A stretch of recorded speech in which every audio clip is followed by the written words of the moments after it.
Good morning. ಇವತ್ತಿನ day vlog ಬಂದು April 2ನೇ ತಾರೀಕು. ಆಲ್ಮೋಸ್ಟ್ ಆಲ್ ಸರಿಯಾಗಿ ವ್ಲಾಗ್ ಮಾಡಿಲ್ಲ. ಹಳೇದು ನಾನು ಮಾಡಿದ್ದು ಯಾವುದು ಸಣ್ಣ ಪುಟ್ಟ ವ್ಲಾಗ್ಸ್ ಇತ್ತು ಅದನ್ನೆಲ್ಲ ಕೂಡ ಶೇರ್ ಮಾಡ್ಕೊಳ್ತಾ ಇದ್ದೆ ಎಡಿಟ್ ಮಾಡಿ. ನಿನ್ನೆ ಒಂದು ಫಂಕ್ಷನ್ ಕೂಡ ಇತ್ತು. ಅಂದರೆ ನಮ್ಮ ಮನೆ ಪಕ್ಕ ಒಬ್ರು ಆಂಟಿ ಇದ್ದರು, ಅವ್ರು ಖಾಲಿ ಮಾಡ್ಕೊಂಡು ಹೋದರು, ಬೇರೆಯವ್ರು ಬಂದಿದ್ದಾರೆ. ಅವ್ರ ಮನೇಲಿ ಸತ್ಯನಾರಾಯಣ ಪೂಜೆ ಇತ್ತು. ಹಾಗಾಗಿ ನಿನ್ನೆ ಮಧ್ಯಾಹ್ನ ಫಂಕ್ಷನ್ ಇತ್ತು. ಇವತ್ತು ಮಧ್ಯಾಹ್ನ ಒಂದು ಸತ್ಯನಾರಾಯಣ ಪೂಜೆ ಇದೆ. ಅದು ಕೂಡ ನಮ್ಮ ಬಿಲ್ಡಿಂಗೆಲ್ಲ ಇರೋದು. ಫಸ್ಟ್ ಫ್ಲೋರ್ ಅವ್ರದ್ದು ಇವತ್ತು ಸತ್ಯನಾರಾಯಣ ಪೂಜೆ. ನಿನ್ನೆ ನಮ್ಮ ಮನೆ ಪಕ್ಕದವ್ರ ಸತ್ಯನಾರಾಯಣ ಪೂಜೆ. ಯಾವುದೂ ವ್ಲಾಗ್ ಮಾಡೋಕ್ಕಾಗಿಲ್ಲ. ಮಾಡೋಕ್ಕೆ ಅದು ಯಾಕೋ ಮನಸ್ಸಿಲ್ಲ, ಸರಿಯಾಗಿ ವ್ಲಾಗ್ ಮಾಡಿಲ್ಲ. ಇವಾಗ ಟೈಮ್ ಬಂದು 9:45 ಆಯಿತು. ನಾನು ನಿನ್ನೆ ಒಂದು ವ್ಲಾಗ್ ಅಪ್ಲೋಡ್ ಮಾಡಿದ್ದೆ. ತುಂಬ ಯೋಚನೆ ಮಾಡಿ ಆ ವ್ಲಾಗ್ನ ನಾನು ಅಪ್ಲೋಡ್ ಮಾಡಿದ್ದು. ನನಗೇನು ಹೇಳಬೇಕು ಗೊತ್ತಾಗ್ತಾ ಇಲ್ಲ. ಆಲ್ಮೋಸ್ಟ್ ಆಲ್ ಸುಮಾರು ಜನ ನನಗೆ ಒಂದೊಳ್ಳೆ ಪಾಸಿಟಿವ್ ಆಗಿ 100% ಜನ ಎಲ್ಲರೂ ಪಾಸಿಟಿವ್ ಆಗಿ ನನಗೆ ಒಂದು ಹೇಳಿದ್ದೀರಾ, ಸ್ಟ್ರಾಂಗ್ ಆಗಿರಿ ಸುಷ್ಮಾ, ಏನೂ ಆಗಲ್ಲ, ಚೆನ್ನಾಗಿರ್ತಾರೆ ಹೀಗೆ ಅಂತ. ನಾವು ಕೂಡ ಅದೇ ನಂಬಿಕೆಯಲ್ಲೇ 1.5 ವರ್ಷನೇ ಆಯ್ತಾ ಬಂತು. ಇದೇ ಜೀವನದಲ್ಲೇ ಹೋಗ್ತಾ ಇದ್ದೀವಿ. ಬಟ್ ನಂಗೆ ಅದನ್ನು ಪದೇ ಹೇಳ್ಕೊಳೋಕ್ಕೆ ವ್ಲಾಗಲ್ಲಿ ಮಾತಾಡೋಕ್ಕೆ ನಾನು ನಿಜ ಇಷ್ಟಪಡಲ್ಲ. ನಾನು ಅದಕ್ಕೋಸ್ಕರ ಅಂತಲೇ ಈ ಏನು 1.5 ವರ್ಷದಿಂದನೂ ಕೂಡ ಯಾವುದನ್ನು ಕೂಡ ಹೇಳ್ಕೊಂಡಿರಲಿಲ್ಲ. ಕೆಲವೊಂದು ನಮಗೆ ಯಾಕೆ ಆಗತ್ತೆ ಅಂತ ಅನಿಸ್ಬೋದು. ಬಟ್ ಎಲ್ಲೋ ಒಂದು ಕಡೆ ಏನು ಅನಿಸುತ್ತೆ ಅಂದರೆ, ಯಾವುದೇ ಒಂದು ಕಷ್ಟ ಆಗ್ಬೋದು, ಸುಖ ಆಗ್ಬೋದು, ಯಾರಿಗೆ ತಡೆಯುವ ಶಕ್ತಿ ಇದೆ, ನೋವು ಮೇಲೆ ನೋವು, ಕಷ್ಟದ ಮೇಲೆ ಕಷ್ಟ ತಡೆಯೋ ಶಕ್ತಿ ಯಾರಿಗಿದೆ ಅವ್ರಿಗೆ ಮಾತ್ರ ಕೆಲವೊಂದು ಕಷ್ಟಗಳು ಬರುತ್ತೆ ಅಂತ ಅಂದ್ಕೊಂಡಿದ್ದೀನಿ. ಹಾಗಾಗಿ ಮೇ ಬಿ ನಮಗೆ ಇಂಥ ನೋವೆಲ್ಲ ತಡೆಯೋ ಶಕ್ತಿ ಜಾಸ್ತಿ ಇರ್ಬೋದು. ಹಾಗಾಗಿ ಭಗವಂತ ನಮಗೆ ಇದನ್ನು ಕೊಡ್ತಾ ಇದ್ದಾರೆ. ನಾನು ನೆಗೆಟಿವ್ ಆಗಿ ಥಿಂಕ್ ಮಾಡೋಕ್ಕೆ ಹೋಗಲ್ಲ. ಇಷ್ಟು ಆಲ್ಮೋಸ್ಟ್ ವರ್ಷಗಳಿಂದನೂ ಕೂಡ ಪಾಸಿಟಿವ್ ಆಗಿ ಥಿಂಕ್ ಮಾಡಿಕೊಂಡು ಒಂದು ಪಾಸಿಟಿವ್ ಆಗಿ ನಮ್ಮ ಲೈಫ್ ಹೋಗ್ತಾ ಇದೆ. ಇದನ್ನೇ ನಾನು ಒಂದು ಟಾಪಿಕ್ ಇಟ್ಕೊಂಡು ಮಾತಾಡೋಕ್ಕಾಗಲಿ, ಎಳೆಯೋದಕ್ಕಾಗಲಿ, ಇನ್ನು ಮುಂದಕ್ಕೆ ಹೋಗೋದಕ್ಕಾಗಲಿ ನಾನು ಇಷ್ಟಪಡಲ್ಲ. ಅದನ್ನು ಕಂಪ್ಲೀಟ್ ಎಲ್ಲ ಹೇಳ್ಕೊಂಬಿಟ್ಟಿದ್ದೀನಿ. ಇನ್ನು ಮುಂದೆ ಆ ಒಂದು ಟಾಪಿಕ್ ಮಾತಾಡೋಕ್ಕೆ ನಾನು ಹೋಗಲ್ಲ. ಬಟ್ ಕೆಲವೊಬ್ಬರು ಕಮೆಂಟ್ ಹಾಕಿದ್ರಿ, ಒಂದು ಆಯುರ್ವೇದಿಕಲ್ಲೂ ನೀವು ಕೊಡಿಸ್ಬೋದು ಅಂತ ಹೇಳಿ ಎಲ್ಲ ಮೆನ್ಷನ್ ಮಾಡಿದ್ದೀರಾ. ಈ ಒಂದು ವಿಚಾರ ನಾನು ಹೆಂಗೆ ಹೇಳಬೇಕು ಅಂದರೆ, ಯಾರ ಮನೇಲಿ ಈ ಥರದ್ದೊಂದು ಕಾಯಿಲೆ ಕಾಣಿಸ್ಕೊಂಡಿರುತ್ತೆ ನೋಡಿ, ಅವರು ಮಾಡದೇ ಇರುವಂತಹ ಪ್ರಯತ್ನಗಳು, ಪ್ರಯೋಗಗಳು ಇರೋದೇ ಇಲ್ಲ. ಯಾರ್ಯಾರು ಹೇಳ್ತಾರೆ ಅಂದರೆ, ಅಥವಾ ಹೊರಗಡೆ ಜನ ಹೇಳೋದಕ್ಕಿಂತ ನಾವುಗಳು ಸರ್ಚ್ ಮಾಡ್ತಾ ಇರ್ತೀವಿ, ಬೆಟರ್ ಇದಕ್ಕೆ ಟ್ರೀಟ್ಮೆಂಟ್ ಏನಿರ್ಬೋದು, ಯಾರು ಏನು ಕೊಡ್ತಾರೆ, ಯಾವ ರೀತಿಯಾಗಿರುತ್ತೆ, ಅದು ದೇವಸ್ಥಾನ ಆಗ್ಬೋದು, ಪೂಜೆ ಆಗ್ಬೋದು, ಆಯುರ್ವೇದಿಕ್ ಆಗ್ಬೋದು, ಅಲೋಪತಿ, ಹೋಮಿಯೋಪತಿ, ಎಲ್ಲ ಥರ ಪತಿಗಳು ಜೊತೆಗೆ ಒಂದು ಈ ಒಂದು ಮೆಡಿಸಿನ್ಸ್, ಇಂಗ್ಲೀಷ್ ಮೆಡಿಸಿನ್ಸ್ ಎಲ್ಲನೂ ಟ್ರೈ ಮಾಡಿರ್ತಾರೆ. ನಾವು ಕೂಡ ಮಾಡಿದ್ದೀವಿ. ಬಟ್ ಏನು ಎತ್ತ ಎಲ್ಲ ನಾನು ಹೇಳಬೇಕು ಅಂದರೆ, ನನಗೆ ಏನಾದರೂ ಒಂದು ಕಣ್ಣಿಗೆ ಬೆಟರ್ ಅಂತ ಅನಿಸ್ಬೇಕಲ್ವ ಹೇಳೋದಕ್ಕೆ ನಾವು. ಹಾಗಾಗಿ ನಾನೇನು ಸೋಷಿಯಲ್ ಮೀಡಿಯಾದಲ್ಲಿ ಅದನ್ನು ಹಂಚ್ಕೊಳ್ಳೋಕ್ಕೆ ಹೋಗಿಲ್ಲ. ಬಟ್ ನಿಮಗೆ ಕೆಲವೊಬ್ಬರು ಕೇಳೋದಕ್ಕೆ ಮುಂದಕ್ಕೆ ಮೇ ಬಿ ಏನಾದರೂ ನಮ್ಮ ತಂದೆಗೆ ಬೆಟರ್ ಅಂತ ಅನಿಸಿದರೆ ಮುಂದಕ್ಕೆ ನಾನು ನಿಮಗೆ ಎಲ್ಲಿ ಏನು ಟ್ರೀಟ್ಮೆಂಟ್ ತೊಗೊಂಡಾಗ ಏನಾಯಿತು, ಏನು ವರ್ಕ್ ಆಯಿತು, ಆಗಲಿಲ್ಲ, ಅದ್ರ ಬಗ್ಗೆ ನನಗೆ ಕನ್ಫರ್ಮ್ ಆಗಿ ನಮ್ಮ ತಂದೆ ಬೆಟರ್ ಅಂತ ಅನಿಸ್ದಾಗ ನಿಮ್ಮ ಜೊತೆ ಹೇಳ್ಕೊಳ್ತೀನಿ. ಅದು ಬಿಟ್ಟರೆ ಇನ್ನೇನು ಹೇಳೋಕ್ಕೆ ನಾನು ಇಷ್ಟಪಡೋದಿಲ್ಲ. ಬಟ್ ಪ್ರತಿಯೊಬ್ಬರಿಗೂ ಹೇಳೋಕ್ಕೆ ಇಷ್ಟಪಡ್ತೀನಿ, ಕ್ಯಾನ್ಸರ್ ಅನ್ನೋ ಒಂದು ಪೇಷಂಟ್ ಮನೇಲಿದ್ದಾರೆ ಅಂದರೆ ಅವರ ಸುತ್ತಮುತ್ತ ಇರೋರು, ಅವರ ಜೊತೆಗಿರೋರು, ಅವರು ಮಾಡುವಷ್ಟು ಪ್ರಯತ್ನ, ಅವರು ಪಡುವಂಥ ಕಷ್ಟ ಆ ದೇವ್ರಿಗೆ ಮಾತ್ರ ಗೊತ್ತಿರುತ್ತೆ. ನೋಡೋಣ ನಿಮ್ಮೆಲ್ಲರ ಒಂದು ವಿಶಸ್ ಹೇಗಿದೆ, ಹಾಗೆ ಒಳ್ಳೆ ರೀತಿಯಾಗಿ ನಮ್ಮ ತಂದೆ ಬೇಗ ಹುಷಾರಾಗಲಿ. ನಮಗಂತೂ ದಿನ ನೋಡಿ ಹಾಸ್ಪಿಟಲ್ಲು, ಅಲ್ಲಿರೋ ಪೇಷಂಟು ಅವರು ಎಲ್ಲ ಸ್ಟಾರ್ಟಿಂಗ್ ಸ್ವಲ್ಪ ಕಷ್ಟ ಆಯಿತು ನಮ್ಮ ಮನೇಲಿ. ಅಮ್ಮನಿಗೆ ಮೇಯ್ನ್ ಅಮ್ಮನಿಗಾಗ್ಬೋದು, ಅಣ್ಣಂಗಾಗ್ಬೋದು, ಇವ್ರಿಗೆಲ್ಲ ಹೊಸದು ಇದು. ಅವ್ರಿಗೆ ನೋಡಿ ಅದನ್ನು ಹೊಂದ್ಕೊಳ್ಳೋದಕ್ಕೆ, ಒಪ್ಕೊಳ್ಳೋಕೆ ಸ್ವಲ್ಪ ಅವ್ರಿಗೆ ಕಷ್ಟ ಆಯಿತು. ಬಟ್ ನನಗೆ ಕಷ್ಟ ಅನಿಸ್ಲಿಲ್ಲ. ಆಲ್ರೆಡಿ ನಾನು 2 ಪೇಷಂಟನ್ನು ಆ ಥರ ಹತ್ತಿರದಲ್ಲಿ ನೋಡಿದ್ದೀನಿ. ಜೊತೆಗೆ ನಾನು ತುಂಬ ಹತ್ತಿರದಲ್ಲಿ ಇದ್ದಿದ್ದು ಅಂದರೆ ನಮ್ಮ ಮನೆಯವರ ಅಣ್ಣ. ನಾನು ಮದುವೆ ಆದಾಗಲೇ ಅವರನ್ನು ಫಸ್ಟು ಇವಾಗೆಲ್ಲ ಮೂವಿಲಿ ಕೇಳ್ತಾ ಇದ್ವಿ ನಾವು, ಕ್ಯಾನ್ಸರು ಈ ಥರ ಹಿಂಗಾಗುತ್ತೆ ಹಿಂಗೆ ಅಂತೆಲ್ಲ ಮೂವಿ ನೋಡಿಬಿಟ್ಟು ಇದು ಮಾಡ್ತಾಯಿದ್ವಿ. ಬಟ್ ನನಗೆ ಮದುವೆ ಆದಮೇಲೆ ಮೊದಲನೇ ಬಾರಿಗೆ ಕ್ಯಾನ್ಸರ್ ಪೇಷಂಟ್ ಅಂತ ನೋಡಿದ್ದು. ಹಾಗಾಗಿ ಅವರ ಒಂದು ಸ್ಥಿತಿ, ಅವರ ಒಂದು ಟ್ರೀಟ್ಮೆಂಟು ಎಲ್ಲ ನೋಡಿದ್ರಿಂದ ನನಗೇನು ನಮ್ಮ ತಂದೆದು ಕಷ್ಟ ಅನ್ನಿಸ್ಲಿಲ್ಲ. ಅಭ್ಯಾಸ ಆಗಿತ್ತಲ್ಲ, ಹಾಗಾಗಿ ಹೋಯ್ತಾ ಬಂತು. ಏನೂ ಮಾಡೋಂಗಿಲ್ಲ. ಇಷ್ಟು ದಿನಗಳ ಕಾಲ ಆಲ್ಮೋಸ್ಟ್ 1.25 ವರ್ಷದಿಂದನೂ ಅಪ್ಪ 21 ದಿನಕ್ಕೆ ಒಂದು ಕೀಮೋ ತೊಗೋತಾಯಿದ್ರು. ಬಟ್ ಈಗ ಅವರಿಗೆ ವಾರಕ್ಕೆ ಒಂದೊಂದು ಕೀಮೋ ಕೊಡ್ತಾಯಿದ್ದಾರೆ, ವೀಕ್ಲಿ ಒನ್ಸ್ ಕೀಮೋ. ಹಾಗಾಗಿ ಪ್ರತಿ ವಾರ ಅಮ್ಮ ಅಪ್ಪ ಇಬ್ಬರು ಹಾಸ್ಪಿಟಲ್ಗೆ ಹೋಗಬೇಕು. ಪ್ರತಿ ವಾರವೂ ಅಪ್ಪಂಗೆ ಬ್ಲಡ್ ಟೆಸ್ಟ್ ಮಾಡಿಸ್ತಾ ಇರ್ತಾರೆ, ಪ್ರತಿ ವಾರವೂ ಕೀಮೋ ಕೊಡ್ತಾಯಿದ್ದಾರೆ. ಹಾಗೂ ರೇಡಿಯೇಷನ್ಸ್ ಕೊಡೋದಕ್ಕೂ ಕೂಡ ಟ್ರೈ ಮಾಡಿದ್ರು, ಬಟ್ ಅಪ್ಪನಿಗೆ ಸ್ಟ್ರೈಟಾಗಿ ಮಲ್ಗೋಕ್ಕಾಗ್ತಾಯಿಲ್ಲ. ಕೀಮೋ ಅಂದರೆ ರೇಡಿಯೇಷನ್ಸ್ ಕೊಡಬೇಕು ಅಂದರೆ ಮಿನಿಮಮ್ ಒಂದು 10 to 15 ಮಿನಿಟ್ಸ್ ಅವರು ಸ್ಟ್ರೈಟಾಗಿ ನಾರ್ಮಲಾಗಿ ಬ್ರೀತ್ ಮಾಡಬೇಕು. ಆ ಸಿಚುವೇಶನ್ ಅಪ್ಪನಿಗೆ ಸ್ವಲ್ಪ ಕಷ್ಟ. ಸ್ಟ್ರೈಟಾಗಿ ಮಲ್ಕೊಂಡು 10-15 ನಿಮಿಷ ಮಿಷಿನ್ ಒಳಗಡೆ ಹೋಗಿ ರೇಡಿಯೇಷನ್ ಟ್ರೀಟ್ಮೆಂಟ್ ತೊಗೊಳಕ್ಕೆ ಸ್ವಲ್ಪ ಕಷ್ಟ. ಹಾಗಾಗಿ ಇವಾಗ ವೀಕ್ಲಿ ಒನ್ಸ್ ಕೀಮೋನ ಕೊಡ್ತಾಯಿದ್ದಾರೆ. ನೋಡೋಣ ಎಲ್ಲ ದೇವರಿಚ್ಛೆ ಏನಾಗುತ್ತೆ ಏನು ಎತ್ತ ಅಂತ. ಬಟ್ ಇಷ್ಟು ಆಲ್ಮೋಸ್ಟ್ ಎಲ್ಲ ಹೇಳಿಬಿಟ್ಟಿದ್ದೀನಿ, ಇನ್ನೇನು ಹೇಳೋಕ್ಕೋಗಲ್ಲ. ಮತ್ತು ಇನ್ನು ಯಾವುದೇ ಪ್ರಶ್ನೆ ಬಂದರೂ ನಾನು ರಿಪ್ಲೈ ಮಾಡೋದಿಲ್ಲ. ಇಷ್ಟು ವರ್ಷಗಳ ಕಾಲ ನನ್ನ ಬ್ಲಾಗ್ ಹೇಗೆ ಹೋಯಿತು ಹಾಗೆ ನನ್ನ ಡೇ ಬ್ಲಾಗ್ ಹೋಗುತ್ತೆ. ಇದೆಲ್ಲ ಒಂದು ಕ್ಲಾರಿಫೈ, ಯಾಕಂದರೆ ನಿಮ್ಮೆಲ್ಲರ ಒಂದು ಪ್ರೀತಿ ವಿಶಸ್ ನಮ್ಮ ತಂದೆ ಮೇಲೆ, ನಮ್ಮ ಫ್ಯಾಮಿಲಿ ಮೇಲೆ ಇರೋದು ನೋಡಿ ತುಂಬ ಖುಷಿಯಾಯಿತು. ತುಂಬ ಜನ ನನಗೆ ವಾಟ್ಸಪ್ಪಲ್ಲಿ ಒಂದು ಒಳ್ಳೊಳ್ಳೆ ನಿಮ್ಮ ಒಂದು ಅನಿಸಿಕೆ ಅಭಿಪ್ರಾಯನ ಶೇರ್ ಮಾಡ್ಕೊಂಡ್ರಿ. ನಿಮ್ಮೆಲ್ಲರಿಗೂ ಥ್ಯಾಂಕ್ ಯು ಸೋ ಮಚ್. ನನ್ನನ್ನು ಅರ್ಥ ಮಾಡ್ಕೊಂಡಿರೋದಕ್ಕೆ ಇನ್ನೇನು ಹೇಳೋಕ್ಕೆ ಇಷ್ಟಪಡಲ್ಲ. ಇವತ್ತು ಡೇಟ್ ಬಂದು ಏಪ್ರಿಲ್ 2. ಇವಾಗ ನಮ್ಮ ಕೆಲಸ ತುಂಬ ಇದೆ ಮಾಡೋದು ಇವತ್ತು, ಯಾಕಂದರೆ ನಾಳೆ ನಾವು ಊರಿಗೆ ಹೊರಡಬೇಕು. ಊರಿಗೆ ಹೋಗೋದಕ್ಕೆ ಎಲ್ಲ ಪ್ರಿಪ್ರೇಷನ್ಸ್ ನಡೀತಾ ಇದೆ. ಊರಲ್ಲಿ ನಾವು ಮುನೇಶ್ವರನ ಪೂಜೆ ಮಾಡಿಸ್ತೀವಿ ರಜೆ ಬಂದಾಗ, ಅದಕ್ಕೋಸ್ಕರ ಊರಿಗೆ ಹೋಗಬೇಕು, ಮನೆ ದೇವ್ರಿಗೆ ಹೋಗಬೇಕು, ಎಲ್ಲ ಕೆಲಸಗಳಿದೆ. ಸ್ವಲ್ಪ ಎಲ್ಲ ಪ್ಯಾಕಿಂಗ್ ಆಗಿದೆ. ಇವಾಗ ಇನ್ನೂ ಒಂದಷ್ಟೆಲ್ಲ ತೊಗೋಬೇಕು. ಇದೆಲ್ಲ ಕಂಪ್ಲೀಟ್ ಗ್ರಾಸರೀಸ್, ಇದೆಲ್ಲ ಕಂಪ್ಲೀಟ್ ಗ್ರಾಸರಿನೇ. ಇದನ್ನೆಲ್ಲ ಪ್ಯಾಕ್ ಮಾಡಿ ಇಟ್ಕೊಂಡಿದ್ದಾಗಿದೆ. ಕತ್ಲೆ ಆಗ್ತಾಯಿದೆ ಅವಾಗವಾಗ. ಆಮೇಲೆ ಇನ್ನು ಬಟ್ಟೆ ಪ್ಯಾಕಿಂಗ್ ಆಗಬೇಕು. ನಮಗೂ ಕೂಡ ಹೋಗೋದು ಕನ್ಫರ್ಮ್ ಇರಲಿಲ್ಲ, ಯಾಕೆಂದರೆ ಅಲ್ಲಿ ಸೋಮವಾರ ಪೂಜೆ ಮಾಡೋದಕ್ಕೆ ಪುರೋಹಿತರು ಸಿಗ್ತಾ ಇರಲಿಲ್ಲ, ಯಾವಾಗಲೂ ಬರೋರು ಇರಲಿಲ್ಲ. ಈ ಸರಿ ಬೇರೆಯವ್ರನ್ನ ಬುಕ್ ಮಾಡ್ಕೋಬೇಕಾಯಿತು ಪೂಜೆಗೆ. ಹಾಗಾಗಿ ಇವಾಗ ಎಲ್ಲ ರೆಡಿ ಮಾಡ್ಕೊಳ್ತಾ ಇದ್ದೀನಿ. ಇವತ್ತು ಬ್ರೇಕ್ಫಾಸ್ಟ್ ಬಂದು ಚಪಾತಿ ಮಾಡಿ ಬೀಟ್ರೋಟ್ ಸಾಗು ಮಾಡಿದ್ದೆ. ಬೆಳಗ್ಗೆನೇ ಅಪ್ಪಂಗೆ 7:30 ಅಷ್ಟರಲ್ಲಿ ತಿಂಡಿ ಕೊಡಬೇಕಿತ್ತು, ಯಾಕಂದರೆ ಅವರು ಹಾಸ್ಪಿಟ್ಲಿಗೆ ಹೋಗಬೇಕಾಗಿತ್ತು ಕೀಮೋಗೆ. ಹಾಗಾಗಿ ಬೆಳಗ್ಗೆನೇ ಹೋಗ್ಬಿಟ್ಟು ಅಪ್ಪಂಗೆ ತಿಂಡಿ ಕೊಟ್ಬಿಟ್ಟು ಅಪ್ಪ ಅಮ್ಮಂಗೆ ಇಬ್ಬರಿಗೂ ಕೂಡ ಅವರು ಹಾಸ್ಪಿಟ್ಲಿಗೆ ಹೋದರು. ನಾನು ಈ ಕಡೆ ಮನೆಗೆ ಬಂದೆ. ಸಾಗು ಬೀಟ್ರೋಟ್ ಸಾಗು ಮಾಡಿದೆ. ಬೆಳಗ್ಗೆನೇ ಬೀಟ್ರೋಟ್ ಸಾಗು ಮಾಡಿದ್ದೆ. ಕ್ಯಾರೆಟು ಬೀಟ್ರೋಟ್ ಸಾಗು ಮಾಡಿ ಚಪಾತಿ ಮಾಡೋಣ ಅಂತ ಅಂದ್ಕೊಂಡಿದ್ದು, ಬಟ್ ನಮ್ಮಪ್ಪಂಗೆ ಚಪಾತಿ ಬೇಡ ಆಗಿತ್ತು, ಪೂರಿ ಬೇಕಾಗಿತ್ತು. ಹಾಗಾಗಿ ಅವ್ರಿಗೆ ಪೂರಿ ಮಾಡ್ಕೊಂಡು ಹೋಗಿದ್ದೆ. ಏರೋಪ್ಲೇನ್ ಏನೋ ಹೋಗ್ತಾ ಇತ್ತು, ಪೂರಿ. ಹಾಂ, ಈಗ ಟೈಮ್ ಬಂದು 10 ಗಂಟೆ ಆಯ್ತಾ ಬಂತು. ಹೇಳ್ರು ಮಕ್ಕಳ ಬೇಗ. ಇನ್ನೆಲ್ಲ ಸ್ವಲ್ಪ ಪ್ಯಾಕಿಂಗ್ ಇದೆ, ಇದೆಲ್ಲ ಮಾಡಿ ಮುಗಿಸ್ಕೋಬೇಕು. ಮಾಡಿ ಮುಗಿಸ್ಕೊಂಡು ಹೊರಗಡೆ ಹೊರಡಬೇಕು. ಚಿಂಟು ನಿನ್ನ ಫ್ರೆಂಡ್ ಕರಿತಿದ್ದಾರೆ ನೋಡು. ಇದು ನಿನ್ನೆ ನಮ್ಮ ಪಕ್ಕ ಮನೆಯಲ್ಲಿ ಪೂಜೆ ಇಟ್ಕೊಂಡಿದ್ರಲ್ಲ, ಅವರು ಗಿಫ್ಟಾಗಿ ಕೊಟ್ಟಿದ್ದಂಥದ್ದು. ಸಖತ್ತಾಯಿತು, ನನಗೆ ಇಷ್ಟ ಆಯಿತು. ಆ್ಯಂಡ್ ಇದು ಮನಿ ಪ್ಲ್ಯಾಂಟು. ಇದ್ರ ಸುತ್ತ ಹೂವು ಇಡ್ತಾಯಿದ್ದೆ, ಬಟ್ ಇವಾಗ ಇದಕ್ಕೆ ಹೂವು ಹಾಕೋದು ಬೇಡ, ಕಂಪ್ಲೀಟ್ ಮನಿ ಪ್ಲ್ಯಾಂಟೇ ಕೆಳಗಡೆ ಕಟ್ ಮಾಡಿ ಹಾಕೋಣ ಅಂತ ಅಂದ್ಕೊಂಡಿದ್ದೀನಿ. ಜೊತೆಗೆ ಇನ್ನೂ ಒಂದು ಗಿಫ್ಟು, ಇದು ನಮ್ಮ ಮನೆ ಫ್ರೆಂಡ್ ಕೊಟ್ಟಿರೋದು ಮನಿ ಪ್ಲ್ಯಾಂಟ್. ಇದೊಂದು ನಮ್ಮ ಮನೇಲಂತೂ ಮನಿ ಪ್ಲ್ಯಾಂಟಿಗೆ ಬರ ಇಲ್ಲ ಫ್ರೆಂಡ್ಸ್, ಅಷ್ಟು ಮನಿ ಪ್ಲ್ಯಾಂಟ್ ಬರುತ್ತೆ, ಬಟ್ ಮನಿ ಅಷ್ಟಿಲ್ಲ ಅಷ್ಟೇ. ಹಂಗೆ ಅನ್ಕೋಬಾರ್ದಂತೆ, ನಮಗೆ ಮನಿ ಇದೆ ಇದೆ ಇದೆ ಅನ್ಕೋಬೇಕಂತೆ. ಇನ್ನೊಂದು ಆಯ್ತಪ್ಪ, ಫ್ರೆಂಡ್ ಕರೆದ್ರಪ್ಪ. ಈಗ ತಿಂಡಿ ತಿಂದು ಹೋಗು, ಟೈಮ್ 10 ಗಂಟೆ ಆಯಿತು. ಅವರೆಲ್ಲ ಎದ್ದು ಎಷ್ಟು ಇದು ಮಾಡ್ಕೊಂಡಿರ್ತಾರೆ, ನೀವುಗಳು ಹಾಗಲ್ಲ. ತಿಂಡಿ ಚಪಾತಿ ಮಾಡಿಕೊಡ್ತೀನಿ ಅಕ್ಕ, ಎದ್ದೇಳ್ಸು ಮೇಲೆ. ಇವತ್ತು ತಿಂಡಿ ಚಪಾತಿ ಮತ್ತು ಬೀಟ್ರೂಟ್ ಸಾಗು ಅಂತಲೇ ನನ್ನ ತಲೆಯಲ್ಲಿ ಇದ್ದಿದ್ದು, ಬಟ್ ಅಪ್ಪನಿಗೆ ಚಪಾತಿ ಬೇಡ ಅಂತ ಹೇಳಿದ್ರು, ಪೂರಿ ಬೇಕು ಅಂದರು. ಸರಿ ಅಂತ ಹೇಳಿ ಅವ್ರಿಗೆ ಪೂರಿ ಮಾಡ್ಕೊಂಡು ಹೋದೆ ಅಂತ. ಚಿಂಟು ಹೇಳಿದ್ನ, ಚಿಂಟುಗೂ ಅಷ್ಟೇ ಚಪಾತಿ ಬೇಡ ನನಗೂ ಪೂರಿ ಮಾಡಿ ಅಂತ ಅವನು ಕೂಡ ಹೇಳ್ದ. ಹಾಗಾಗಿ ಇಲ್ಲಿ ಪೂರಿ ಮಾಡ್ತಾಯಿದ್ದೀನಿ. ನನಗೆ ಲಾಸ್ಟು ಒಬ್ಬರು ಕಮೆಂಟ್ ಹಾಕಿದ್ರು, ಮಗಳಿಗೆ ಮಾತ್ರ ಹೋಗ್ತಾರೆ ಬರ್ತಾರೆ ಅವರು ಇವರು ಅಂತೀರ, ಮಗನಿಗೆ ಮಾತ್ರ ಅವನು ಇವನು ಅಂತ ಮಾತಾಡಿಸ್ತೀರಾ ಅಂತ. ಕೇಳಿದರು. ಅದಕ್ಕೆ ಒಂದು ಕ್ಲಾರಿಟಿ ಕೊಡ್ತೀನಿ. ಏನಂತ ಅಂದರೆ ಮಕ್ಕಳು ಬೆಳೀತಾ ಬೆಳೀತಾ ನಮಗೆ ಆಟೋಮೆಟಿಕ್ಕಾಗಿ ಬಂದುಬಿಡುತ್ತೆ ಅವ್ರನ್ನ ಆ ರೀತಿ ಕರಿಬೇಕು, ಅವ್ರು ದೊಡ್ಡವರಾಗ್ತಿದ್ದಾರೆ ಹೀಗೆ ಅಂತ.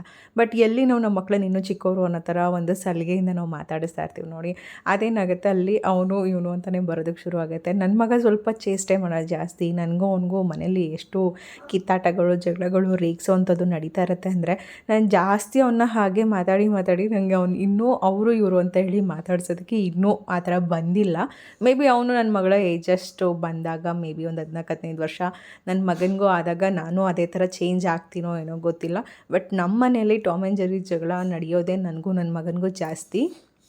ನನ್ನ ಮಗ ನಾನು ಮನೆಯಲ್ಲಿ ಕಿತ್ತಾಡುವಷ್ಟು, ಜೊತೆಗೆ ಅವ್ನು ನನ್ನ ಹತ್ರ ಬೈಸ್ಕೊಳ್ಳುವಷ್ಟು ನನ್ನ ಮಗಳು ಮಾಡೋದಿಲ್ಲ. ಅವ್ರು ಸ್ವಲ್ಪ ಸೈಲೆಂಟ್ ಇದ್ದಾರೆ. ಹಾಗಾಗಿ ನನಗೆ ಅವ್ರನ್ನ ಅದೇ ಥರನೇ ಕರೆಯೋದು ಮಗಳನ್ನ ಮಾತ್ರ.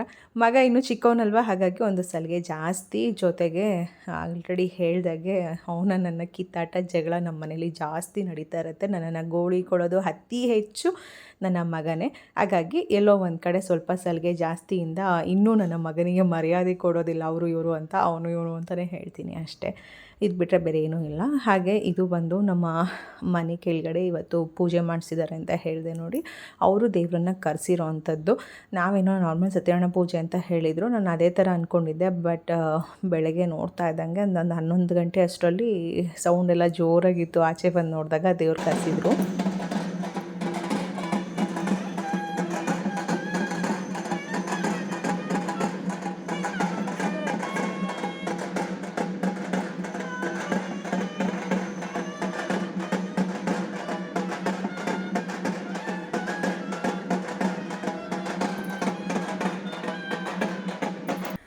ನಾನಂತೂ ದೇವರೆಲ್ಲ ಕರೆಸಿ ಈ ಥರ ಗ್ರ್ಯಾಂಡಾಗಿ ಪೂಜೆ ಮಾಡ್ತಾರೆ ಅಂತ ಗೊತ್ತಿರಲಿಲ್ಲ. ಲೇಟಾಗಿ ಹೋಗೋಣ, ಸತ್ಯನಾರಾಯಣ ಪೂಜೆ ಅಲ್ವಾ, ಎಲ್ಲ ಮುಗಿದ್ಮೇಲೆ ಹೋಗೋಣ ನಿಧಾನಕ್ಕೆ ಅಂತ ಅಂದ್ಕೊಂಡು ನಾನು ಇನ್ನೂ ಮನೇಲಿ ಕೆಲಸ ಮಾಡಿಕೊಂಡೇ ಇದ್ದೆ.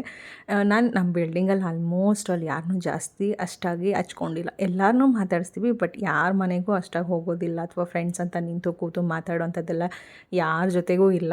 ಹೋಗ್ತಾ ಬರ್ತಾ ಹಾಯ್ ಬಾಯ್ ಅಂತ ಅನ್ನೋದು. ಬಟ್ ಅವರು ಅಂದರೆ ನಮ್ಮ ಬಿಲ್ಡಿಂಗಲ್ಲಿ ಇವಾಗ ಪೂಜೆ ನಡೀತಿರೋದ್ರಿಂದ ಎಲ್ಲರನ್ನೂ ಇನ್ವೈಟ್ ಮಾಡ್ತಾರೆ. ಈಗ ನಾವು ಅಷ್ಟೇ, ನಮ್ಮ ಮನೇಲಿ ಏನಾದರೂ ಒಂದು ಪೂಜೆ ಫಂಕ್ಷನ್ ಅಂದರೆ ನಾವು ಕೂಡ ಎಲ್ಲರನ್ನೂ ಇನ್ವೈಟ್ ಮಾಡ್ತೀವಿ. ಅದೇ ಥರ ಕರೆದಿದ್ರು.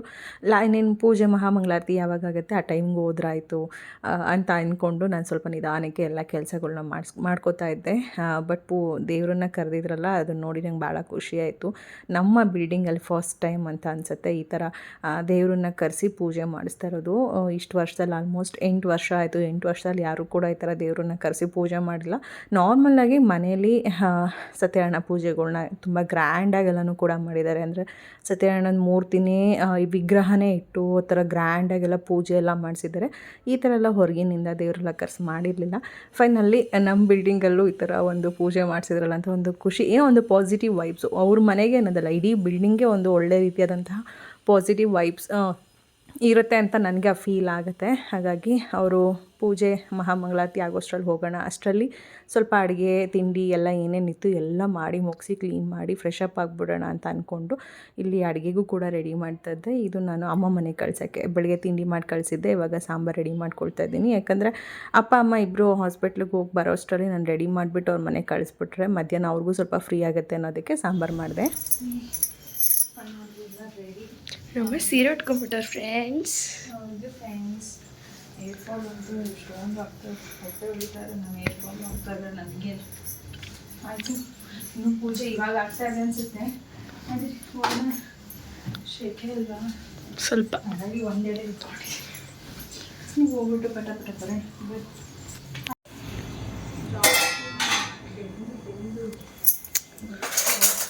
ಸೂಪರ್ ಆಯ್ತು ಸಾಂಬಾರು. ಸಾಂಬಾರು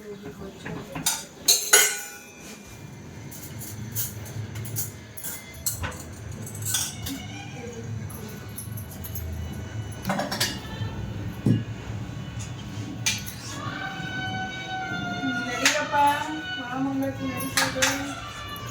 ಆಫ್ ಮಾಡೋ ಟಿವಿನ ಚಿಂಟು.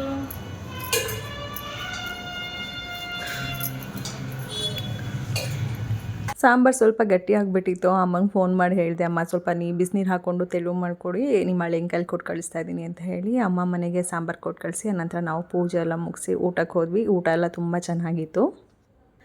ಫೈನಲಿ ಸತ್ಯನಾರಾಯಣ ಪೂಜೆ ಮುಗಿಸ್ಕೊಂಡು ಬಂದು ಚೆನ್ನಾಗಿ ಮಾಡಿದ್ರು ಅಲಂಕಾರ ಎಲ್ಲ. ಅದೇ ದೇವ್ರ ಕೋಮಂದ್ ಮಾತ್ರ ಹಾಂ ದೇವ್ ತೊಗೊಂಬನಿ ಸಖತ್ತಾಗಿತ್ತು. ಬಟ್ ಯಾವುದೇ ಫೋಟೋ ಗಿಟ ಎಲ್ಲ ತೆಗ್ದಿಲ್ಲ ನಾವು. ನೋ ನೋ ನೋ ಹೊರಗಡೆದು ಯಾವುದು ಏನೂ ಮಾಡಿಲ್ಲ ನಾವು. ನಮ್ಮ ಹತ್ರ ಊಟ ಮಾತ್ರ ಚೆನ್ನಾಗಿತ್ತಪ್ಪ ಊಟ. ನಮ್ಮ ಚಿಂಟು ಫೇವ್ರೇಟ್ ಗೋಬಿ ಮಂಚೂರಿ ಇತ್ತು, ಪನ್ನೀರ್ ಇತ್ತು ಅಲ್ಲಪ್ಪ, ಚೆನ್ನಾಗಿ. ಸೇಮ್ ಅದೇ ಪನ್ನೀರ್ನ ಇದು ಸತ್ಯನಾರಾಯಣ ಪೂಜೆ ಮಾಡಿಸಿದ್ರು. ಮಗಂಗೆ ಯಾರ ಮನೆಗೆ ಹೋದಾಗ ಹೆಂಗೆ ಮಾಡಿಸಿದ್ರು, ಎಲ್ಲಿತ್ತು ಟೇಸ್ಟ್ ಅಂತ ಅದ್ರ ಬಗ್ಗೆನೇ ಯೋಚನೆ ಮಾಡ್ತಾ ಇರ್ತಾನೆ ಫುಲ್ ಅಲ್ವಾ. ಇವಾಗ ನಾವು ಹೋಗಿ ರಸ್ಟಿಂಗ್ ಮಾಡೋಣ. ಇವತ್ತು ಇನ್ನು ಅಡುಗೆ ಎಲ್ಲ ಆಯಿತು ಮಾಡಿದ್ದು. ಇನ್ನು ಇದು ಪುಳಿಯೋಗರೆ ಪುಡಿ ಎಲ್ಲ ಮಾಡ್ಕೋಬೇಕು.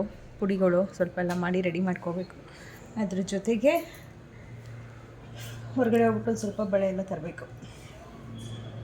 ಇನ್ನೂ ಒಂಚೂರು ಅದು ಇದು ಕೆಲಸ ಇದೆ, ಎಲ್ಲ ಮುಗಿಸ್ಕೋಬೇಕು. ಇವತ್ತು ಇನ್ನೂ ಒಂದು ಕೆಲಸ ಮಾಡ್ತೀವಿ, ಮನಿ ಪ್ಲ್ಯಾಂಟ್. ನೋಡಲ್ಲಿ ಮನಿ ಪ್ಲ್ಯಾಂಟು ಚಿಂಟು ಸೇಮ್ ಅದ್ರದ್ದು ಬೆಳ್ಕೊಂಡಿರೋದು ಸುಮ್ಮನೆ ಬೆಳ್ಕೊಂಡಿರೋದು ಎಷ್ಟೊಂದು ನಮ್ಮ ಮನೇಲಿ. ಮುಟ್ಟಬೇಡ ನೀನು, ಮುಟ್ಟಬೇಡ, ಮುಟ್ಟೆಲ್ಲ ಹಾಳು ಮಾಡಬೇಡ. ಏನೇನೋ ಹೊಸ ಹೊಸ ಹೇರ್ ಕಟಿಂಗ್ ಎಲ್ಲ ಮಾಡಿಸ್ಕೊಂಡು ಏನದು ಬರ್ಸ್ಕೊಂಬಂದಿರೋದು? ಹಾಂ, ತಲೆ ಮೇಲೆ ಟೋಪಿ ಹಾಕ್ತಂಗೆ ಐತೆ ಅದು ಕೂದಲು. ಸೇಮ್ ಟೋಪಿನೇ, ತಿರುಗಿ ಕಡೆ. ಹಾಂ, ನಿಮ್ಮಪ್ಪ ಟಿ ವಿ ಸೌಂಡ್ ಬೇರೆ ಇದ್ರ ಜೊತೆಗೆ ನಮಗೆ. ಮುಂದೆ ತೋರಿಸು, ಸೈಡ್ ಆಯಿತು ನೋಡಿ, ಸಾಕಾಯಿತು. ಅದು ಅರ್ಧ ಇಲಿ ಕಚ್ದಂಗೆ ಐತೆ. ಇಲ್ಲಿ ಸೂಪರಾಗಿದ್ದು ಬಿಡಪ್ಪ, ಹ್ಯಾಂಡ್ಸಮ್ ಆಗಿದೆಯಾ, ಸಖತ್ತಾಗಿದ್ದೀರಾ. ಇನ್ನೊಂದು ಹೂವು ಹಾಕಿ ಹಾಕಿ ಎಲ್ಲ ಹಾಳಾಗಿದೆ. ಮುಟ್ಟು ಫುಲ್ ಮನಿ ಪ್ಲ್ಯಾಂಟ್ ಇಟ್ಬಿಟ್ಟಿದ್ದೀನಿ. ಅದು ಇಲ್ಲ, ದೇವ್ರಿಗೆ ಇಡ್ಬೇಕು ಸಾಯಂಕಾಲ. ಸುಮ್ಮ ತಂದೆ ಅಲ್ಲಿ ಕಟ್ ಮಾಡಿದ್ನಲ್ಲ ಬೆಳಿಗ್ಗೆ ಎಲ್ಲ, ಅದಕ್ಕೆ ದೇವ್ರಿಗೆ ಇಡೋಕ್ಕೆ ಅಂದ್ಬಿಟ್ಟು ಅಲ್ಲಿ ಇರಲಿ, ನೀರಲ್ಲಿದೆ. ಅದು ಚಿಗುರಿದ್ರೆ ಬೇರೆ ಬಂದರೆ ಗಿಡ ಪಾಟ್ ಮಾಡೋಣ, ಆಯಿತಾ? ಹಂಗಾಗಿ ಇವತ್ತು ಇದನ್ನು ಮಾಡಿದ್ದೀನಿ. ಹೂವು ಹಾಕೋದು ಬೇಡ, ಫುಲ್ ಅದೇ ಇರಲಿ, ಹಾಗೆ ಇರಲಿ ಅಂತ. ಇವತ್ತಲ್ಲ, ಅದು ಒಣಗ್ದಂಗೆ ಹಾಗೆ ಇರಲಿ ಅಂತ. ಡ್ರೆಸ್ ಚೇಂಜ್ ಮಾಡೋಗಿ. ಬ್ಲಾಗ್ ಕಂಟಿನ್ಯೂ ಮಾಡ್ತಾ ಇದ್ದೀನಿ. ಸಂಜೆಯಿಂದ ಫಂಕ್ಷನ್ ಆಯಿತು, ಮಧ್ಯಾಹ್ನ ಒಳ್ಳೆ ಊಟ ಆಯಿತು, ಕಣ್ ತುಂಬ ನಿದ್ದೆ ಆಯಿತು, ಎಲ್ಲ ಮಾಡಿ ಮುಗಿಸಿದ್ವಿ. ಈಗ ಊರಿಗೆ ಹೋಗೋಕ್ಕೆ ಒಂದೊಂದೇ ಪ್ಯಾಕಿಂಗ್ ಮಾಡ್ಕೊತಾ ಇದ್ದೀನಿ. ನಾಳೆ ಊರಿಗೆ ಹೋಗಬೇಕು ಅಂತ ನಾವು ಅಂದ್ಕೊಂಡಿದ್ದು. ಯಾಕಂದರೆ ನಾಳೆ ಹೋದರೆ ನಾವು ಬೆಳಗ್ಗೆ ಹೊರಟ್ರೆ ಹೋಗೋಷ್ಟರಲ್ಲೇ ಸಾಯಂಕಾಲ ಆಗುತ್ತೆ. ಹೋದ್ಮೇಲೆ ಸ್ವಲ್ಪ ಮನೆ ಕ್ಲೀನಿಂಗ್ ಇರುತ್ತೆ, ಒಂದು ಸ್ವಲ್ಪ ಟಯರ್ಡ್ ಫೀಲ್ ಆಗಿರುತ್ತೆ. ಜಾಸ್ತಿ ಮನೆಯೆಲ್ಲ ಕ್ಲೀನ್ ಮಾಡೋಕ್ಕಾಗಲ್ಲ. ಶನಿವಾರ ಎಲ್ಲ ಕ್ಲೀನ್ ಮಾಡ್ಕೋಬೋದು. ಇನ್ನು ಭಾನುವಾರ ಪೂಜೆ ಇನ್ನು ತೋಟದಲ್ಲಿ ಪೂಜೆ ಮಾಡ್ತೀವಲ್ಲ, ಅಲ್ಲೆಲ್ಲ ಕ್ಲೀನ್ ಮಾಡ್ಕೋಬೋದು ಅಂತ ಅಂದ್ಕೊಂಡ್ವಿ. ಬಟ್ ಮತ್ತೆ ಉಲ್ಟಾ ಪಲ್ಟಾ, ಯಾಕೆಂದರೆ ನಾಳೆ ಇನ್ನೂ ಒಂದು ಫಂಕ್ಷನ್ ಇದೆ. ಅಂದರೆ ನಮ್ಮ ಮನೆಯವರ ಫ್ರೆಂಡ್ ಅವರ ಒಬ್ಬರು ಮಗಳದು ಬರ್ತಡೇ ಪಾರ್ಟಿ ಇದೆ. ಬರ್ತಡೇ ಅಂದರೆ ಚಿಕ್ಕ ಮಗು ಅಲ್ಲ, ಇನ್ನೊಂದು 5 ವರ್ಷ 10 ವರ್ಷದಲ್ಲ, 25ನೇ ವರ್ಷದ ಮಗಳದು ಬರ್ತಡೇನ ಗ್ರ್ಯಾಂಡಾಗಿ ಸೆಲೆಬ್ರೇಟ್ ಮಾಡ್ತಾ ಇದ್ದಾರೆ. ಹಾಗಾಗಿ ಬರ್ತಡೇ ಪಾರ್ಟಿ ಇರೋದ್ರಿಂದ ನಾಳೆ ಅಲ್ಲಿಗೆ ಹೋಗಬೇಕು. ಅದಕ್ಕೋಸ್ಕರ ನಾಳೆ ಊರಿಗೆ ಹೋಗೋದು ಕ್ಯಾನ್ಸಲ್ ಆಯಿತು. ಯಾಕಂದರೆ ನಾಳೆ ಸಾಯಂಕಾಲ ಅವರು ಬರ್ತಡೇ ಪಾರ್ಟಿ ಇರೋದು. ಅದಕ್ಕೋಸ್ಕರ ನಾಳೆ ಊರಿಗೆ ಹೋಗೋದು ಕ್ಯಾನ್ಸಲ್ ಆಯಿತು. ನಾಡಿದ್ದಕ್ಕೆ ಶಿಫ್ಟ್ ಆಯಿತು. ಶನಿವಾರ ಬೆಳಗ್ಗೆನೇ ಹೊರಡೋದು ಅಂತ ಅನ್ನೋಕ್ಕಾಯಿತು. ಒಂದಷ್ಟು ನಾನು ಝೆಪ್ಟೋಯಿಂದೆಲ್ಲ ಆರ್ಡ್ರ್ ಮಾಡ್ಕೊತಾ ಇದ್ದೆ. ಈಗ ಹೆಂಗಾಗ್ಬಿಟ್ಟಿದೆ ಅಂದರೆ ಕೆಲಸದ ಒತ್ತಡ ಜಾಸ್ತಿ, ಮತ್ತು ಈ ಬಿಸಿಲು, ಸುಸ್ತು, ಟಯರ್ಡ್ ಫೀಲ್, ಓಡಾಡೋಕ್ಕಾಗಲ್ಲ. ಅದಕ್ಕೆ ಏನು ಮಾಡ್ತೀನಿ, ಆಲ್ಮೋಸ್ಟ್ ಆಲ್ ಎಲ್ಲ ಆನ್ಲೈನ್ ಶಾಪಿಂಗೇ ಮಾಡಿ ಮುಗಿಸ್ಬಿಡ್ತೀನಿ ನಾನು.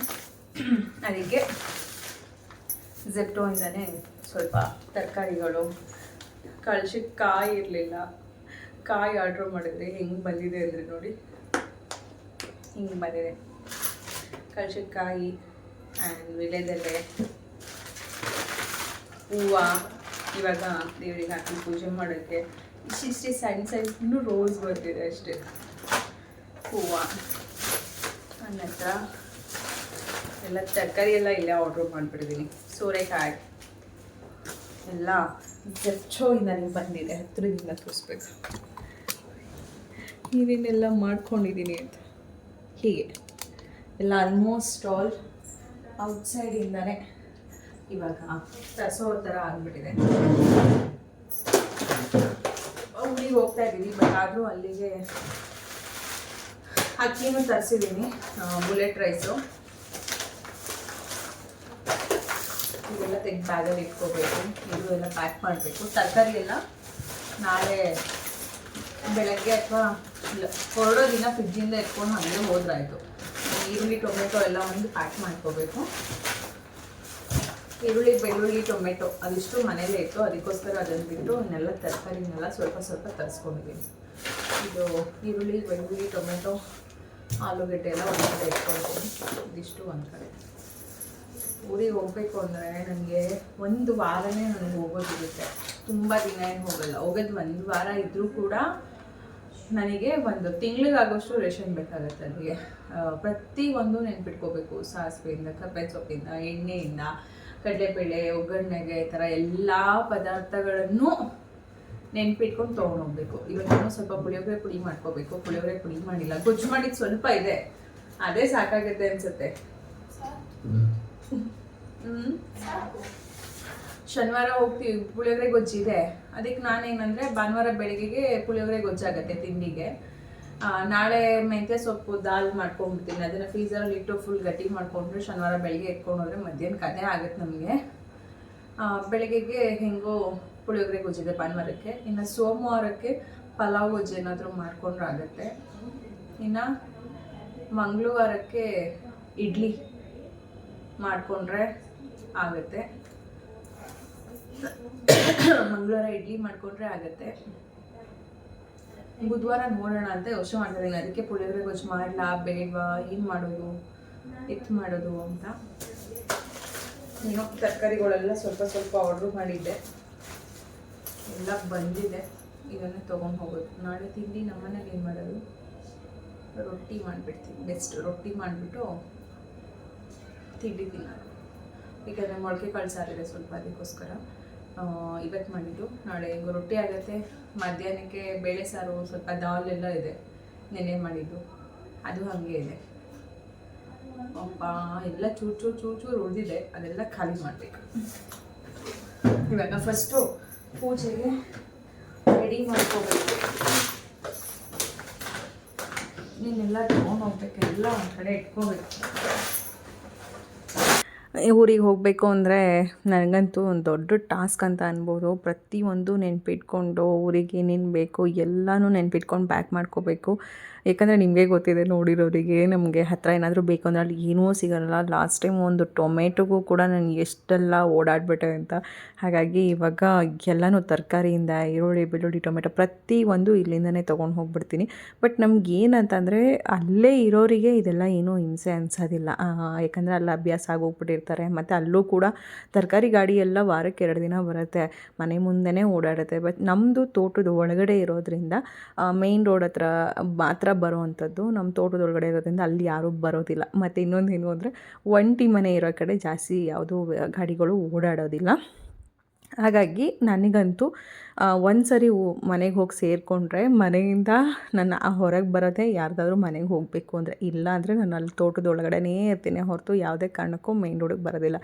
ಇನ್ನು ನಮ್ಮ ಮನೆಯವರಿಗೆ ಪ್ರತಿಯೊಂದು ಹೇಳಿ ನನಗೆ ಬೇಕಾಗಿರೋದನ್ನ ತರಿಸ್ಕೊಳ್ಳೋಕ್ಕೂ ನನಗೆ ಕಷ್ಟ ಆಗುತ್ತೆ. ಯಾಕಂದರೆ ನಾನೊಂದು ಹೇಳಿದ್ರೆ ಅವರೊಂದು ತರ್ತಾರೆ. ಜೊತೆಗೆ ಅವ್ರಿಗೆ ಕೆಲಸ ಅಂತ ಹೇಳಿ ತೋಟದ್ದು ಅದು ಇದು ಓಡಾಟದಲ್ಲಿ ನಾವೇನಾದರೂ ಹೇಳಿದ್ರು ಅವ್ರಿಗೆ ನೆನಪಾಗೋದಿಲ್ಲ. ಹಾಗಾಗಿ ನನಗೆ ಏನೇನು ಬೇಕು, ಒಂದು 5 ದಿನ ಆಗ್ಬೋದು, ಒಂದು ವಾರ ಆಗ್ಬೋದು ಹೋದರೆ ಊರಿಗೆ, ಅಷ್ಟು ದಿನಕ್ಕೂ ಕೂಡ ನಾನು ರೇಷನ್ ಇಟ್ಕೋಬೇಕಾಗತ್ತೆ. ಯಾಕಂದರೆ ಊರ ಕಡೆ ಅಂದರೆ ನಿಮಗೆ ಗೊತ್ತಿರುತ್ತೆ, ಹಳ್ಳಿ ಕಡೆ ನಾವು ಹೋಗ್ತೀವಿ ಅಂದರೆ ಬರೋರು ಹೋಗೋರು ಜಾಸ್ತಿ ಜನ ಇರ್ತಾರೆ. ಜೊತೆಗೆ ನಾವು ಅಲ್ಲೇನಾದರೂ ತಿಂಡಿ ಅಡುಗೆ ಮಾಡ್ತೀವಿ ಅಂದರೆ ನಾವು 4 ಜನಕ್ಕೆಲ್ಲ ಮಾಡೋಕ್ಕಾಗಲ್ಲ, 10 ಜನಕ್ಕಲ್ಲಿ ಮಿನಿಮಮ್ ನಾವು ಮಾಡಿಟ್ಕೋಬೇಕು. ನಮ್ಮ ಮನೆಯವ್ರಿಗೆ ಅಷ್ಟು ಜನ ಫ್ರೆಂಡ್ಸ್ಗಳು ಬರ್ತಾ ಇರ್ತಾರೆ, ಹೋಗ್ತಾ ಇರ್ತಾರೆ. ಹಾಗಾಗಿ ಸ್ವಲ್ಪ ಎಲ್ಲ ಜಾಸ್ತಿ ಕ್ವಾಂಟಿಟಿಯಲ್ಲೇ ನೆನ್ಪು ಮಾಡಿಕೊಂಡು ಲೀಸ್ಟ್ ಮಾಡಿಟ್ಕೊಂಡು ಎಲ್ಲನೂ ಒಂದೊಂದೇ ಪ್ಯಾಕ್ ಮಾಡ್ಕೋತಾ ಇದ್ದೆ.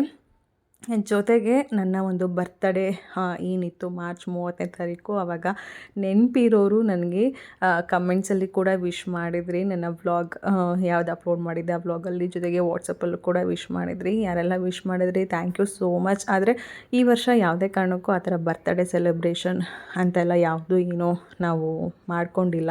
ಪ್ರತಿ ವರ್ಷ ಅಮ್ಮನ ಜೊತೆ ನಾವು ಎಲ್ಲನೂ ಕೂಡ ಸೆಲೆಬ್ರೇಟ್ ಮಾಡ್ತಾ ಇದ್ದಿದ್ದು. ಬಟ್ ಈ ವರ್ಷ ಅಮ್ಮನಿಗೂ ಕೂಡ ಇಷ್ಟ ಇರಲಿಲ್ಲ, ನಮಗೂ ಇಷ್ಟ ಇರಲಿಲ್ಲ, ಯಾವುದೂ ಬೇಡ ಅಂತಲೂ ಕೂಡ ಅಂದ್ಕೊಂಡಿದ್ವಿ. ಆದರೆ ಅಣ್ಣನೂ ಇರಲಿಲ್ಲ, ಅಣ್ಣನೂ ಕೂಡ ಹೊರಗಡೆ ಹೋಗಿದ್ದರು.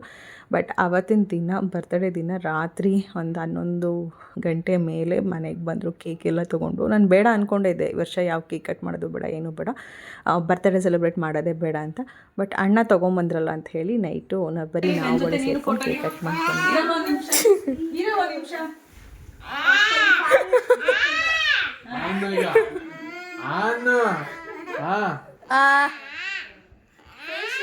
ಚಾಕ್ಲೇಟ್ ಫೇಶಿಯಲ್ ಅಂತ ಬಂದ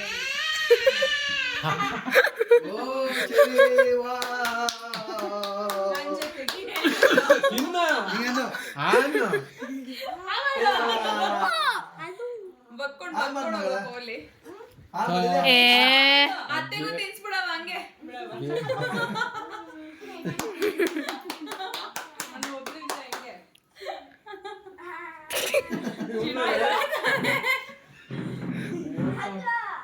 ಅದೆಲ್ಲ ರಿಚುವಲ್ ಚಿಂಟು ಇಡ್ಸ್ಕೋಬೇಕು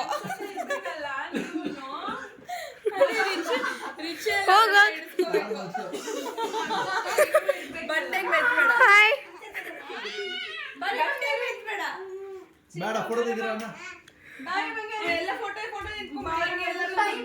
ಚೆನ್ನ ನೀನು ಹೋಗಮ್ಮ ನೀವು ಇಟ್ಕೊಳ್ಳಿ ಅವಳೋಗ್ಲಿ ಪರವಾಗಿಲ್ಲ ಕೇಕ್ ಫೇಶಿಯಲ್ ಇದು ಎಲ್ಲರೂ ಫೇಶಿಯಲ್ ಮಾಡ್ಕೊಳ್ಳೋಣ ನನ್ಗೆ ಹಾಕವ್ರಪ್ಪ ಅಲ್ಲೇ ಹೋಗಾಯ್ತು ಬೇಡ ತಿನ್ನು ತಿನ್ನು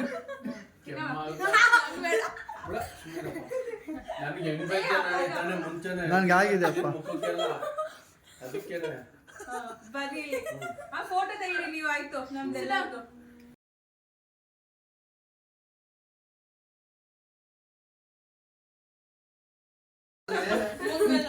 ಹೇಳಿ 10 ಕಿಲೋಮೀಟರ್ ವಾಕು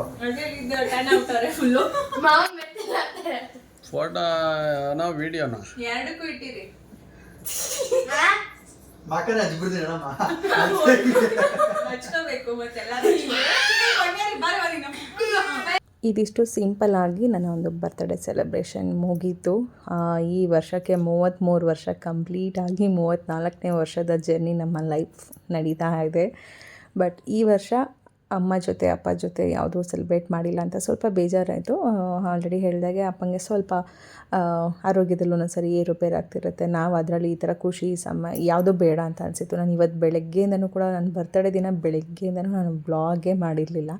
ಒಂದು ಕಡೆ ಎಲ್ಲೋ ಬೇಜಾರಾಗ್ಬಿಟ್ಟಿತ್ತು. ನೀವು ಬಿಡಪ್ಪ ಯಾವುದು ಬೇಡ ಏನೂ ಬೇಡ ನಾವೇನು ಚಿಕ್ಕ ಮಕ್ಕಳ ಅನ್ನೋ ಥರ ಫೀಲ್ ಆಗಿ ನನಗೆ ಏನೂ ಬೇಡ ಅಂತ ಬ್ಲಾಗೇ ಮಾಡಿರಲಿಲ್ಲ ಬರ್ತಡೇದು.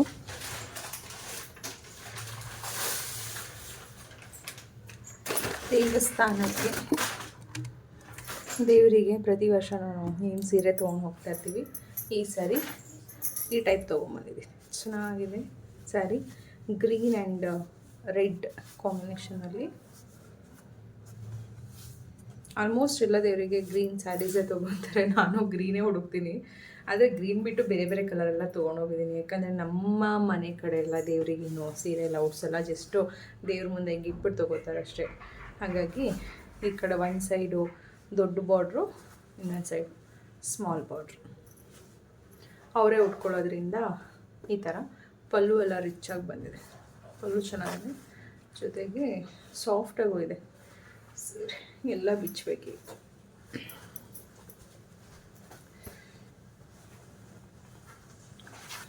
ಇದು ಪಲ್ಲು ಇದು ಬಂದಿದೆ. ಆ್ಯಂಡ್ ಅದೇ ಟೈಪಲ್ಲೇ ಬ್ಲೌಸ್, ಇದು ಬ್ಲೌಸ್. ಇದು ಮನೆ ದೇವರಿಗೆ. ಇನ್ನು ಬಳೆ ಒಂದು ತರಬೇಕು. ನಾಳೆ ಬಳೆ, ಅರಿಶಿನ ಕುಂಕುಮ ಚೈತು. ನಾಳೆ ಫ್ರೀ ಆದರೆ ಅಕ್ಕ ನೀವು ಹೋಗ್ಬಿಟ್ಟು ಬಳೆ ಶಾಪಲ್ಲಿ ಬಳೆ ತೊಗೊಂಡು ಅರಿಶಿನ ಕುಂಕುಮ ಪ್ಯಾಕೆಟ್ ತೊಗೊಂಬಂದ್ಬಿಟ್ರೆ ಮುಗೀತಷ್ಟು. ಇದೆ ಸೀರೆ. ಎಲ್ಲೋ ಇಟ್ಟೆ ಕವರ್. ಆಯ್ತಪ್ಪ, ಬಟ್ಟೆ ಎಲ್ಲ ಇಟ್ಟಿದ್ದೀರಪ್ಪ? ಇಲ್ಲ, ಇನ್ನು ಎರಡೇ ತೆಗಿಯಪ್ಪ.